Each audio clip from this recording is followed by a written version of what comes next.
Go back at it again. I'll show you what I'm up to today. So today is texture room day. You can see I've already sprayed this wall here. Doing a knockdown texture. Sprayed the wall and the ceiling. I don't go real heavy on it because it just makes it hard to clean if you do get something on it later.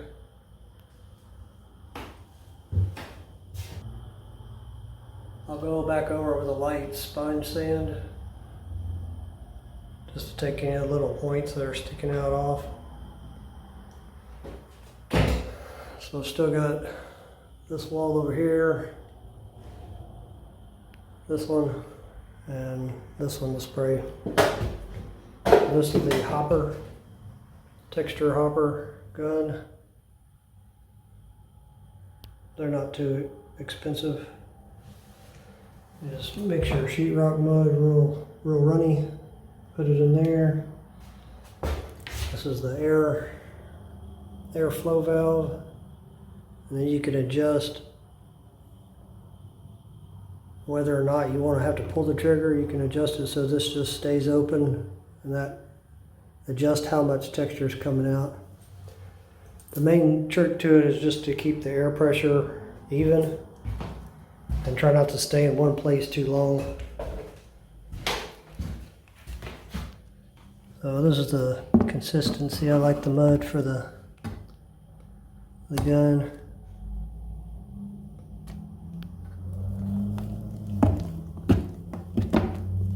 Pretty runny.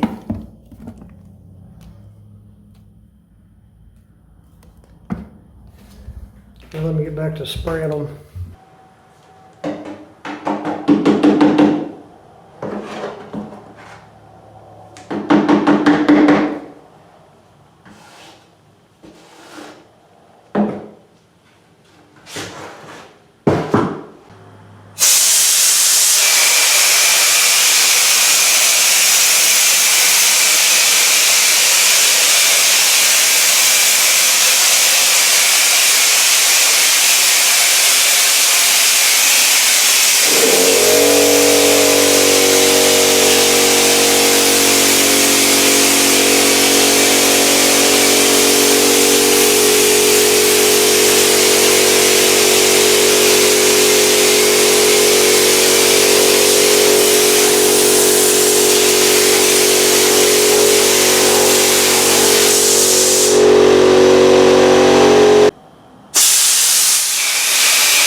Once it's set up a little bit,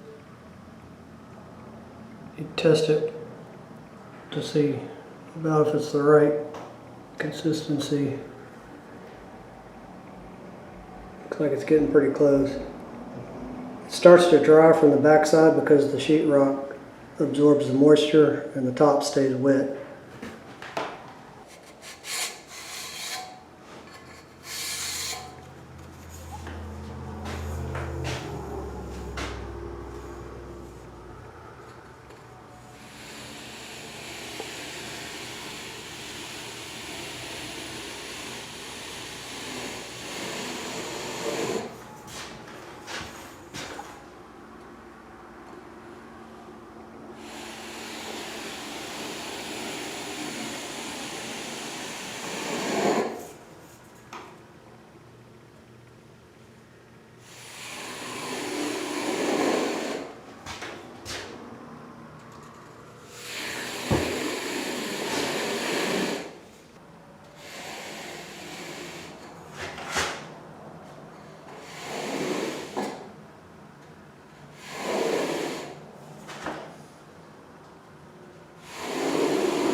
Yes, they'll go top to bottom first, and then side to side.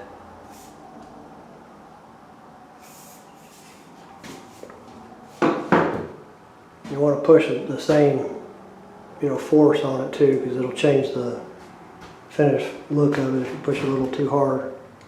Well, let me show you the final product, minus the light sanding, because I need it to dry all the way. You can see that's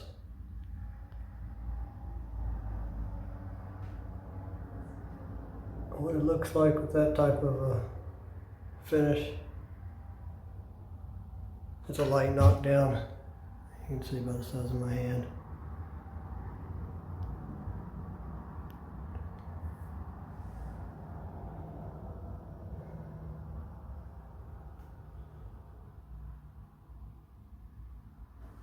That's the first wall I did, so it's already drying.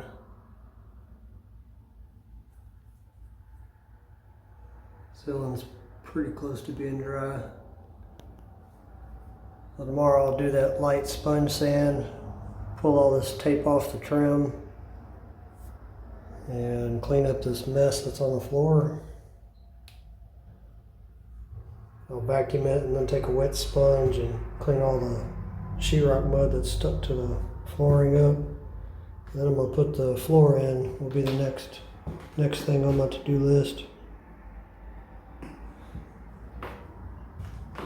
You can see there where I took the sponge to that little spot.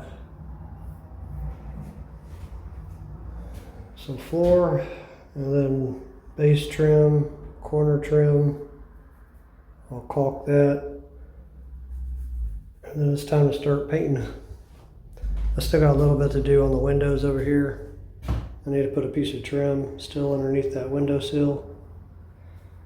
And I'm going to change these blinds to the 2-inch wide. The ones that have that wood grain look to them. More modern blinds. And they'll be white.